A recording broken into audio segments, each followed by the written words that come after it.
Stasiun kereta api Martapura Oku Timur tidak lagi mewajibkan penumpangnya untuk menunjukkan hasil tes swab PCR dan antigen.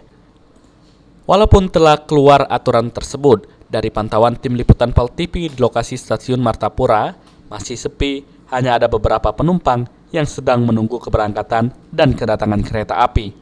Menurut petugas pengatur perjalanan kereta api di stasiun Martapura, pihaknya sudah menerima telegram dari kantor pusat terkait aturan tersebut. Namun demikian, pihaknya masih menyiapkan proses pelaksanaan swab di stasiun. Baik, untuk penerapannya di stasiun Martapura ini, kita baru terima telegram dari kantor pusat, tidak memakai PCR dan antigen lagi mulai berlaku tanggal 9 hari ini. Nah, jadi untuk yang sudah memiliki vaksin kedua dan ketiga, tidak perlu memakai antigen lagi mulai hari ini tanggal 9. Sebelumnya, pemerintah melalui Menteri Koordinator Kemaritiman dan Investasi Luhut Binsar Panjaitan mengeluarkan aturan baru dengan meniadakan tes COVID-19 antigen maupun PCR bagi pelaku perjalanan domestik. Aji, PAL TV.